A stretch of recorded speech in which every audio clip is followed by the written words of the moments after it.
ماشاء اللہ لا حول ولا قوة الا باللہ العلی العظیم اعوذ باللہ من الشیطان الرجیم بسم اللہ الرحمن الرحیم الحمد للہ وکفی والصلاة والسلام علی عبادہ الذین اصطفی اما بعد رب اشرح لی صدری ویسر لی امری واحلل عقدۃ من لسانی یفقہوا قولی وقل رب ادخلنی مدخل صدق واخرجنی مخرج صدق واجعل لی من لدنک سلطانا نصیرا بسم اللہ وباللہ وتوکلت علی اللہ۔ قال اللہ تبارک و تعالی فی سورۃ النساء آیت نمبر 29-30۔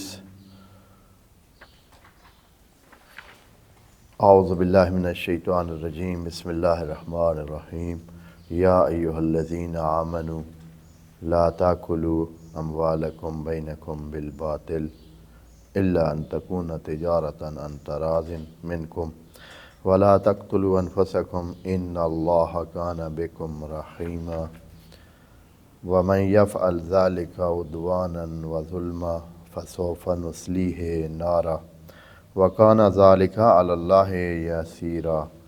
صدق اللہ العظیم۔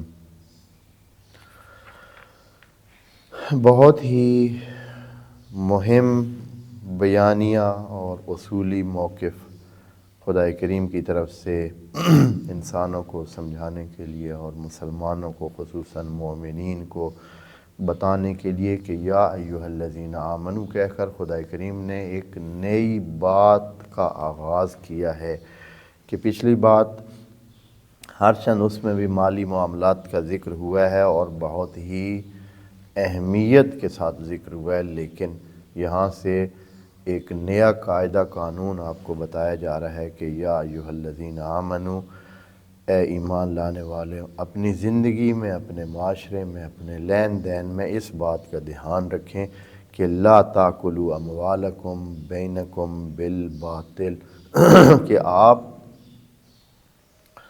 اپنے اموال کو لین دین میں باطل انداز میں نہ کھائیں، نہ صرف کریں، استعمال نہ کریں، بالباطل استعمال نہ کریں۔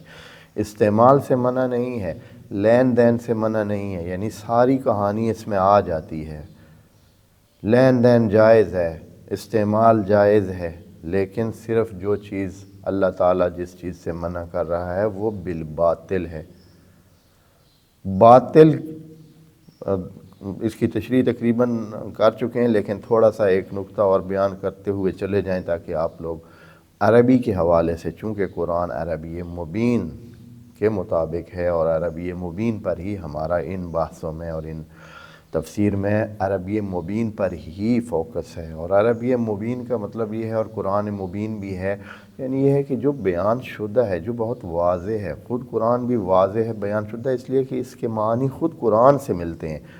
صرف چاہیے کیا ہے؟ تدبر چاہیے۔ خود قرآن اپنے معانی بیان کرتا ہے کہ اس کے استعمالات سے خود بخود اس کے معنی سامنے آ جاتے ہیں، اس لیے یہ قرآن مبین ہے، یعنی اس کو مزید بیان کی کسی کی ضرورت نہیں ہے۔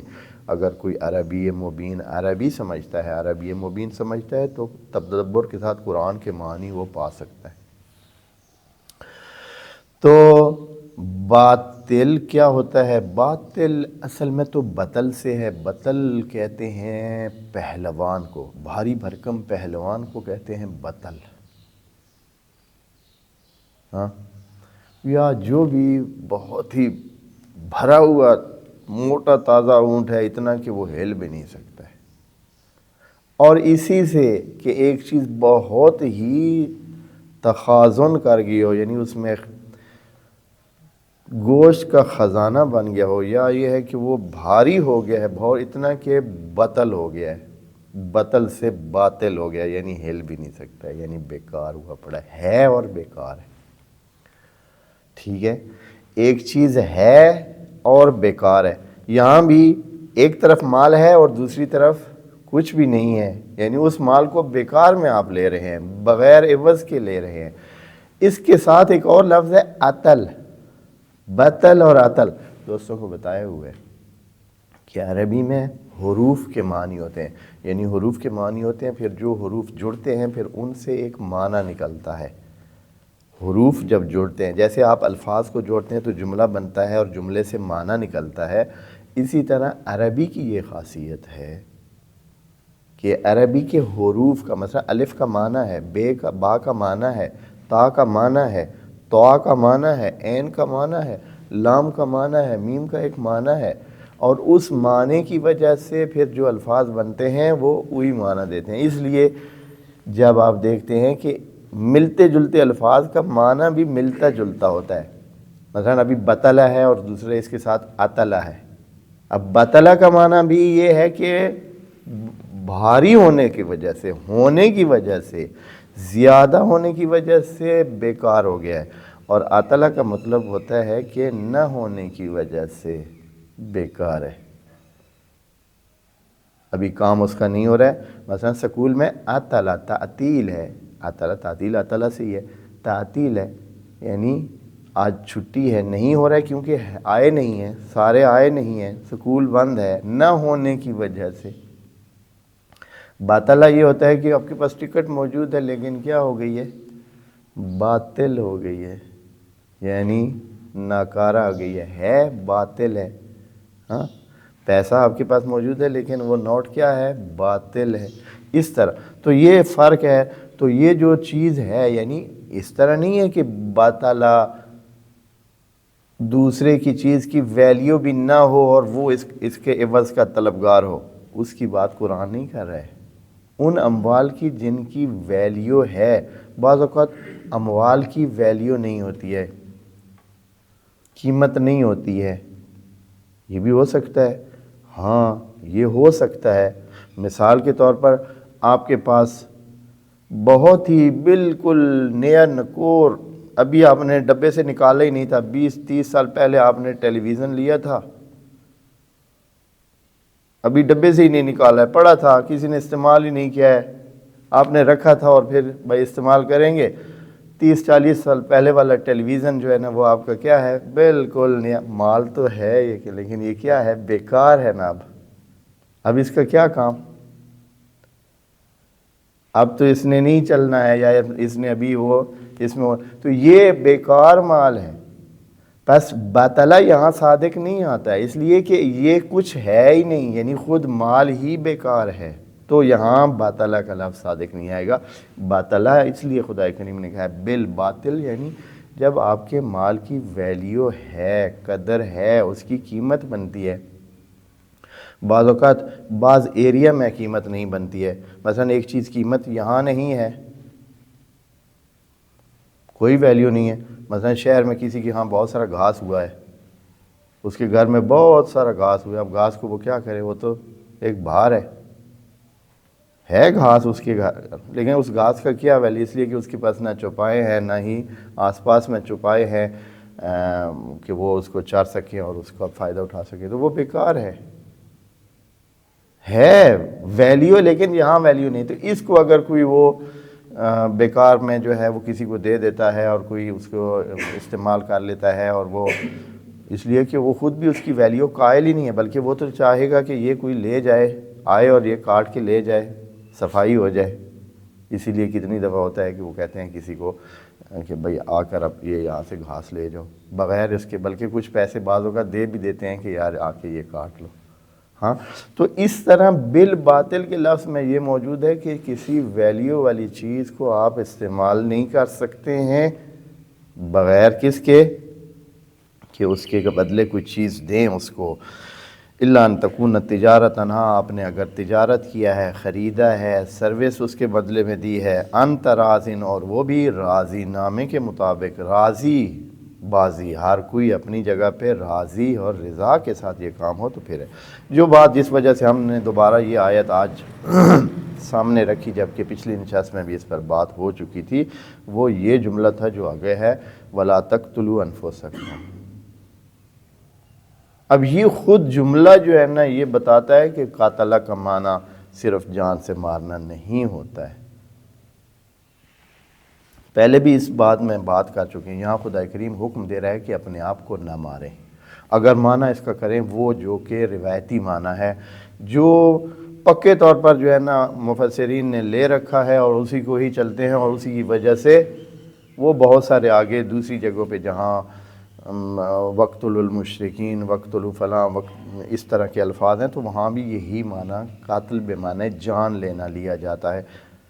ایک معنی اس کا ہو سکتا ہے، یعنی وہ اس کا اثر جان اس کا یہ ہے، جب آپ کسی کے جو روٹین کے سلسلے روک لیتے ہیں، اس کے سانس روک لیتے ہیں، تو یقیناً اس نے مر جانا ہے، تو قاتل ہو جانا ہے۔ قاتل نتیجہ ہے، مرنا نتیجہ ہو سکتا ہے قاتل کا، لیکن قاتل کا معنی مارنا، جان لینا نہیں ہے۔ لغت میں بات کر رہا ہوں کہ لغت میں معنی قاتل کا، اسی لیے قاتل کا لفظ جو ہے وہ بہت ساری جگہ صرف اس کی جو خصوصیات ہیں، جو اس کی روٹین کی صفات ہیں، اس کو جب لے لیا جائے، اس سے واپس لے لیا جائے، اس کو روک دیا جائے، تو اس کو کہتے ہیں قاتل۔ جیسے کہ مثال دور کو دی ہے کہ قتل الماء خمرا، کہ پانی نے شراب کو ختم کر دیا، مار دیا، قتل کر دیا۔ یعنی یہ ہے کہ پانی جب اس نے ملایا اس میں شراب میں، شراب بیکار ہو گیا، شراب نہ رہا۔ یا آپ نے ایک اور سنا ہے، یہ جو اردو زبان میں بھی استعمال ہوتا ہے، کشتے۔ کشتے کیا ہوتے ہیں؟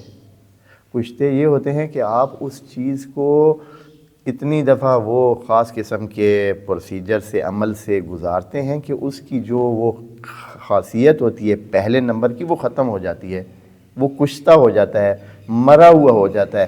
آپ نے اس کو مار دیا ہوتا ہے۔ اب یہ مارنا کون سا مارنا ہے؟ اب اس کی اپنے جان لے لی ہے بھائی؟ نہیں، وہ جو اس کی خصوصیات تھی وہ ختم کر دی ہیں۔ تو انسان میں بھی اگر اس کے جینے کی خاصیت لے لی جائے تو اس کو مرنا کہتے ہیں، قاتل ہے یہ۔ لیکن قاتل کا معنی صرف جان سے مارنا نہیں ہے۔ یہاں خدا کریم فرما رہا ہے اس آیت کے بعد کہ آپ اپنے اموال جو ہے وہ باطل انداز میں نہ کھائیں۔ خدا کریم فرماتا ہے وَلَا تَقْتُلُوا أَنفُسَكُمْ، اور یہ اس کا نتیجہ ہے۔ اگر آپ مال بالباطل کھاتے ہیں تو آپ ایک طرح اپنے آپ کو قاتل کر رہے ہیں۔ پہلے جیسے جمع کا صیغہ ہے کہ سب کو کہا ہے، ادھر بھی ایسے ہی سب کو کہا ہے کہ یہ کام کرنا ایسے ہے جیسے آپ خودکشی کر رہے ہیں، اپنی معیشت کی خودکشی کر رہے ہیں، اپنے آپ کو نقصان پہنچا رہے ہیں۔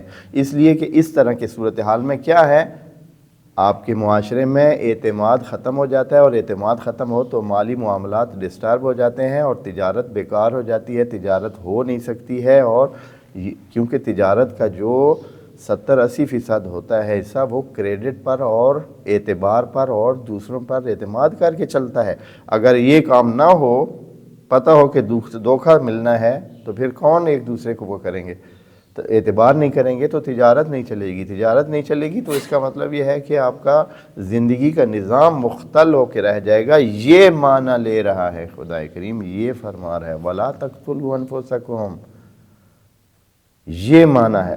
لیکن میں نے دوستوں کو بتایا ہے کہ جو روایتی تفسیر ہے وہ یہ ہے کیا کہ خدا کریم یہاں مالی معاملات کے بعد یہ فرما رہا ہے کہ آپ اپنے آپ کو قاتل نہ کریں، یعنی خودکشیاں بھی نہ کریں۔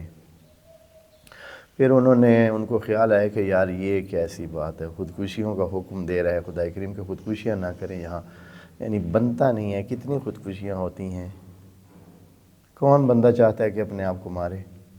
مثلا یہاں ہمارے ملک میں 22 کروڑ بندہ ہے، 22 کروڑ۔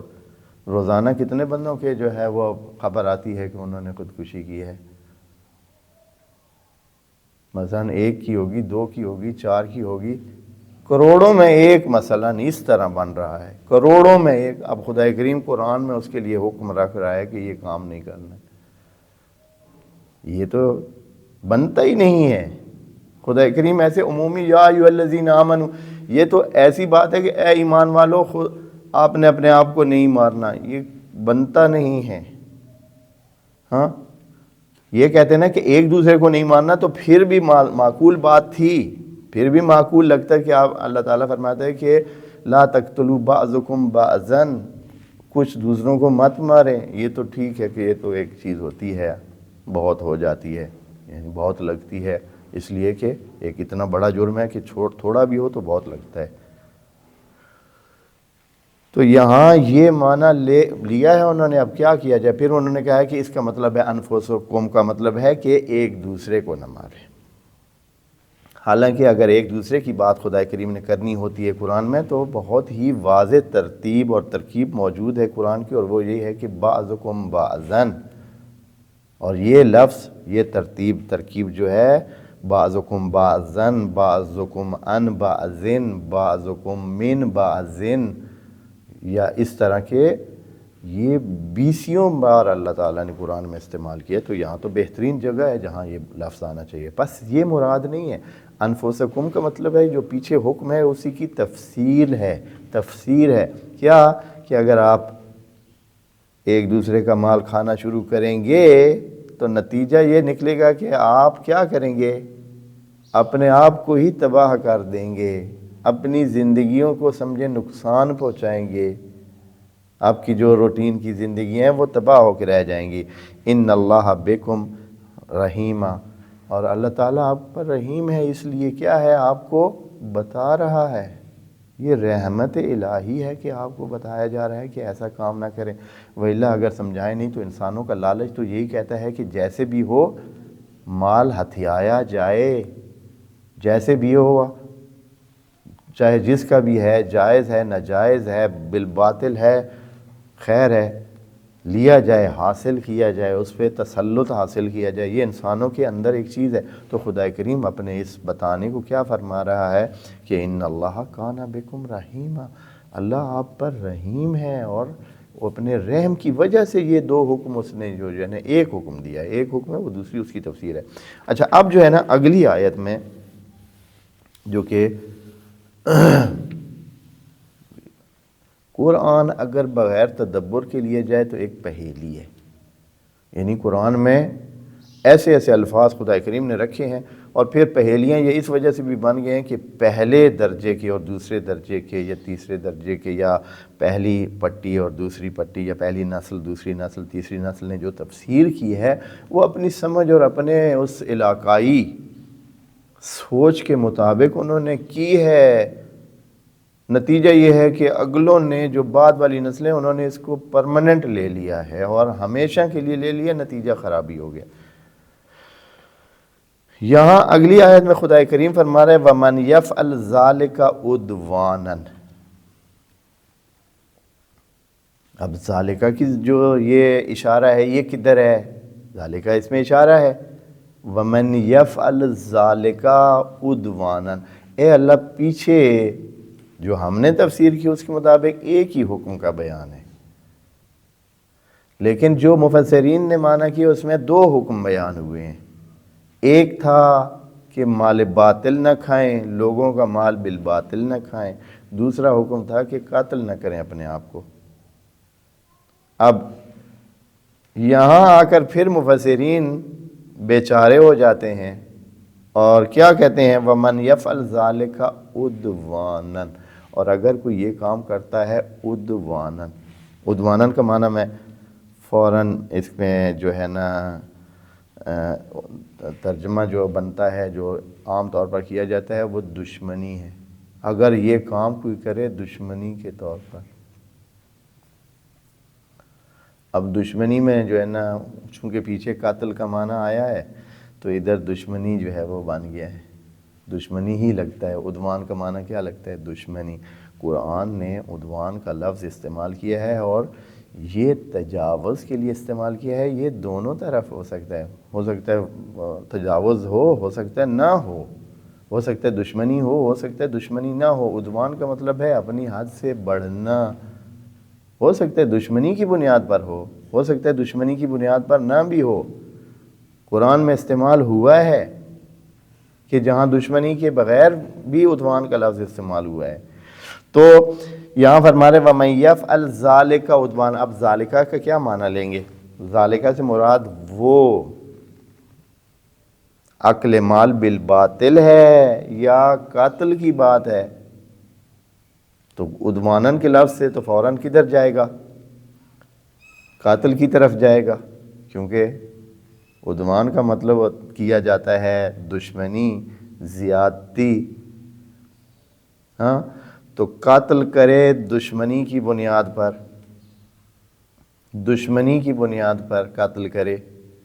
اب یہاں سوال پیدا، لا تقتلوا انفسکم، خود کو نہ ماریں، خودکشیاں بندہ کرتا ہے دشمنی کی بنیاد پر۔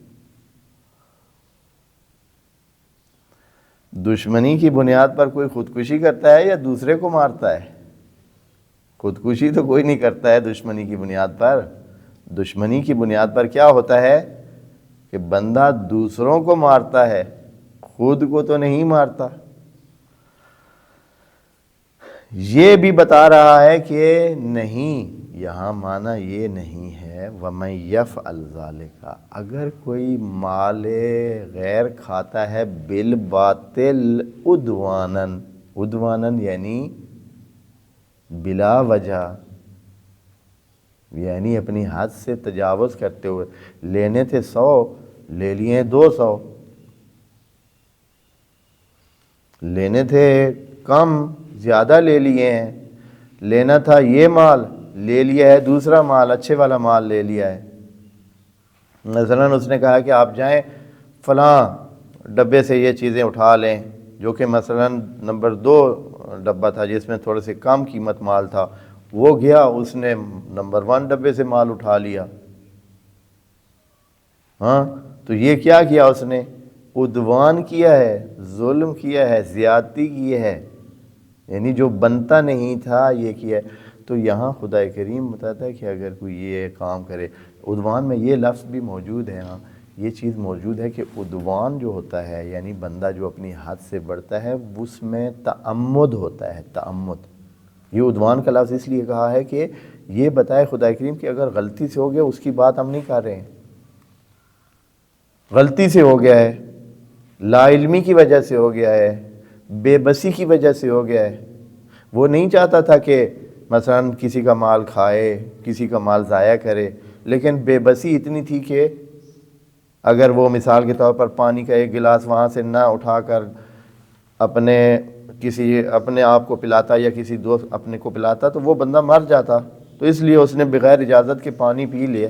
لیکن یہ عدوان ہے، لیکن یہ بے بسی کے انداز میں ہے، ہاں یہ تجاوز نہیں شمار ہوتا ہے۔ یعنی عام طور پر ہمارے درمیان میں یہ چیز کیا شمار ہوتی ہے؟ یہ عدوان شمار نہیں ہوتی ہے، یعنی اس نے جان بوجھ کر یہ کام نہیں کیا ہے۔ عدوان کے لفظ میں جان بوجھ کر کسی کو نقصان پہنچانا اور اس کا مال کھانا کہہ رہے ہیں۔ اگر کوئی غلطی سے یہ کام کر لیتا ہے، ایک بندے کو پتہ ہی نہیں چل رہا ہے، مثلا بابا نے غصب کی تھی کسی کی جگہ، بابا نے غصب کی تھی کسی کی جگہ، اب اس کو مل گئی ہے، اس کو پتہ ہی نہیں ہے، بابا نے بتایا ہی نہیں ہے کہ یہ والی، کون بتاتا ہے کہ میں نے یہ جگہ جو ہے نا فلاں بندے کی غصب کر کے قبضہ کر کے اپنا مال بنایا ہوا ہے، ہاں، یا یہ گھر مثلا فلاں کا تھا، ہم نے قبضہ کر کے ہم رہ رہے ہیں، اگلی نسل کو پتہ ہی نہیں ہے کہ بابا نے یہ کام اس طرح کیا تھا۔ اب ان کا ہے یہ اکل مال بالباطل ہے، یعنی یہ رہ رہے ہیں ادھر اور ادھر زندگی گزار رہے ہیں اور اس مکان کو استعمال کر رہے ہیں، ہے اکل مال بالباطل، لیکن عدوان نہیں ہے یہاں، یعنی ان کو تو پتہ جو نہیں ہے، جب پتہ نہیں ہے تو یہ عدوان شمار نہیں ہوتا ہے۔ خدا کریم فرماتا ہے کہ جب عدوان ہو، عدوان یعنی یہ ہے کہ اپنی حد سے بڑھ کر کوئی کرے، یعنی جو اس کی حد ہے اس سے جو عدو کرے، عدو کہتے ہیں یعنی جب آپ اپنی حد سے نکل جاتے ہیں، ایک سائیڈ پہ آ جاتے ہیں، جو بالکل شاتی کہتے ہیں، عدو یعنی شاتی، یعنی بالکل کنارہ ہوتا ہے، جو اس سے جو اصل چیز نہیں ہوتی، اصل سے ہٹ کے ہوتا ہے، تو اس کو کہتے ہیں عدوان۔ اگر عدواناً و ظلم، اور ظلم کے طور پر، اب ظلم کا معنی کیا ہے جی؟ ظلم کا معنی بھی جو حجاب ہو، یعنی جو نور کو نہ آنے دے، جو حجاب ہو، یعنی یہ ہے کہ یہ چیز بنتی نہیں تھی کسی انداز میں، کسی چھپانے کے انداز میں، کسی طرح یہ کر کے کہ اس کو پتہ نہ چلے، یا یہ ہے کہ یہ کر کے کہ وہ کر کچھ نہیں سکتا ہے، اپنے ظلم کے طور پر اس کے ساتھ یہ کیا ہے کہ اس کا مال کھایا ہے تو فسوف نصلیہ، یہاں خدا کریم اس کے لیے سزا کا اعلان کرتا ہے کہ ہم اس بندے کو سزا دیں گے، سوف نصلیہ، اور سزا بھی ایسی بتا رہے ہیں کہ جو بڑی ہی سخت ہے۔ وَمَن يَفْعَلْ ذَلِكَ، پس اس کا معنی سمجھیے، فَمَن يَفْعَلْ ذَلِكَ، جو کرے، پس ذالکہ جو ہے اشارہ بن رہا ہے پچھلی آیت میں، یا جو عام مفسرین ہیں اس کے مطابق ان دو میں سے ذالکہ ویسے ہے تو مفرد، جو وہ کرے۔ اب اس سے بھی پتہ چلتا ہے کہ وہاں ایک بات اللہ تعالیٰ نے کہی ہے، لیکن یہاں مفسرین بڑی سادگی سے آ کر اس کو آخری بات پر یعنی قاتل پر لے لیتے ہیں کہ بھئی یہ قاتل کی بات ہے کہ اگر کوئی قاتل کرے اپنے آپ کو تو پھر ہم اس کے لیے یہ کام کریں گے، حالانکہ یہ ایسے خود پوری آیت یہ بتا رہی ہے کہ یہ پچھلی ایک بات کی طرف اشارہ ہے، اور وہ ایک بات اکل مال بالباطل ہے۔ ظلمن فسوف نصلیہ نارا، نصلی سلا یسلی، سلیا اس کا مطلب ہوتا ہے بھوننا، ہم اس کو آگ میں بھونیں گے، ہاں یعنی آگ میں کیا کریں گے، پکائیں گے۔ یہ لفظ کم جگہ پہ خدا کریم، ویسے دخول فی النار کی بات اکثر ہے جہنم کے حوالے سے کہ یدخلون جہنم، یا مثلا اس طرح کے ادخلوا جہنم، یا ہم ان کو داخل کریں گے جہنم میں، وہ یا جہنم میں جائیں گے یا عذاب میں جائیں گے یا آگ میں جائیں گے، بہت جگہ ہے، لیکن یہ قسم کا لفظ بہت کم جگہ ہے۔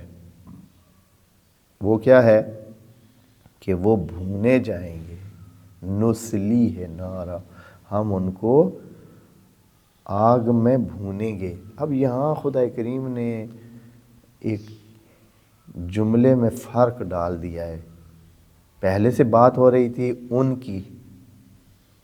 کی پہلے شروع کی بات آپ سے، کہا کہ اے مومنین آپ اس طرح نہ کریں، دیکھیں نا کتنی بدلا کر جو ہے وہ جملے کو لے کے آ رہا ہے خدا کریم، اور یہ ہوتا ہے کہ کیا ہے اس جملوں میں یا اس معانی کو سمجھانے کے لیے، بتانے کے لیے اس کی اہمیت کی بات ہوتی ہے۔ کس طرح، یا ایھا الذین آمنو، اے ایمان والو، یعنی سیدھی بات ہو رہی ہے، ڈائریکٹ مخاطب کون ہے، ایمان والوں سے بات ہو رہی ہے۔ پھر آگے جا کر کیا کرتا ہے،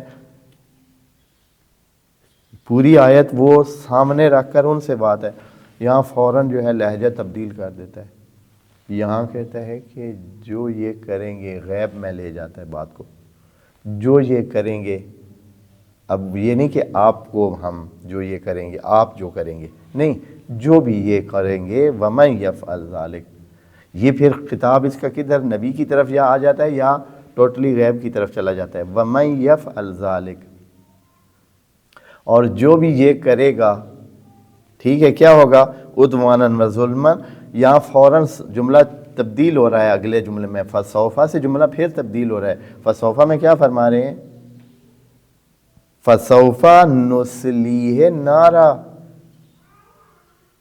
ہم اس کو جہنم میں ڈالیں گے، یعنی بات مخاطب کی طرف آ گئی ہے، بات اپنے متکلم کی طرف آ گئی ہے، یعنی اس جملے میں خدا کریم متکلم بن گیا ہے اور متکلم کا جملہ لیا ہے۔ فسوف نصلیہ نارا وکان ذلک علی اللہ یسیرا، اے اللہ تو نے بعد میں کیوں وعدہ دیا ہے، بعد میں وعدہ دے رہا ہے، فرماتے ہیں کہ وکان ذلک علی اللہ یسیرا، ہمارے لیے یہاں ادھر بھی یہ آسان ہے، ہاں یہ آسان ہے کہ ادھر ہی ہم سزا دے دیں، لیکن نہیں، ہم تھوڑی سی مہلت دیں گے اس کو، اس کی سزا مالی معاملات کو کرنے والے کی سزا کیا ہے، بعد میں، یہ آگ والی سزا جو ہے بعد میں ہوگی، ابھی بھی دے سکتے تھے، ابھی وہ سزا دیں گے جو پہلے پچھلی آیت میں بیان ہوئی ہے۔ انشاءاللہ اگلی آیت اگلی نشست میں دیکھیں گے۔ والسلام علیکم ورحمۃ اللہ وبرکاتہ۔